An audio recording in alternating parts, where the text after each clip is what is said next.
Kroacia ka miratuar një paketë të madhe të modernizimi ushtarak me vlerë pothuajse 2 miliardë euro që përfshin blerjen e sistemeve anti-dron, obusëve Cezar, tankeve Leopard 2A8 dhe kamionëve ushtarak Tatra, ka bërë të ditur Ministri i Mbrojtjes dhe zëvendës Kryeministri Ivan Anushić. 3 nga projektet do të financohen përmes instrumentit të BE-s, SAFE, ndërsa sistemet anti-dron do të mbulohen nga buxheti kroat. Këto investime synojnë forcimin e ushtrisë dhe industrisë vendore të mbrojtjes, si dhe rritjen e ndërveprueshmërisë me NATO-n.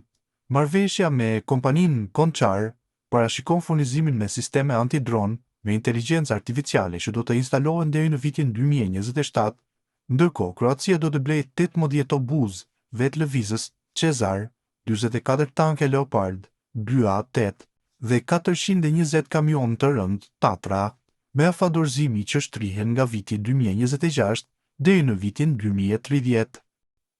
Deputeti nga radhët e lëvizjes vetëvendosje Nezir Kraki thotë se vëllai i deputetit të LDK-s, Avdullah Hoti, nga Rahoveci, ka qenë votues në Junik. Përmes një shkrimi në Facebook, Kraki ka shkruar se në mesin e 300 dhe më shumë personave që u shtuan si votues në Junik, që të ndihmojnë kryetarin aktual me vota është edhe Tafil Hoti, vëllai i Avdullah Hotit. Tutja i raporton se në bazë të disa të dhënave, Tafil Hoti jeton në shtëpinë e një familje jumikase.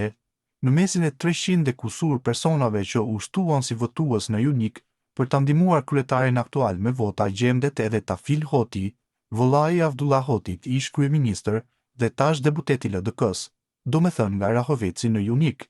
Dhe a e dini çka? Sipas të dhënave del se Tafil Hoti jeton në shtëpinë e një familje jumikase, domethënë vëllai i Avdullah Hotit e ka lëshuar Rahovecin dhe tash bashkëton me një familje në Junik. A e kuptoni sa e sofistikuar ka qenë skema e mashtrimit me të dhënat personale për të ndikuar në vullnetin e votuesve? I bëj thirrje zotit Avdullah Hoti të na sqarojë pse e ka lënë vëllain pa hise dhe e ka detyruar të vijë te një familje në Junik për strehim. Junikasit duhet ta dinë që vullneti i tyre është deformuar nga votues fiktiv që asnjë lidhje me Junikun nuk e kanë. Organet e rendit dhe hetuesia duhet të marrin seriozisht këtë skemë kriminale e cila ka gjasa të përsëritet edhe në zgjedhje të tjera, shkruan Kraki.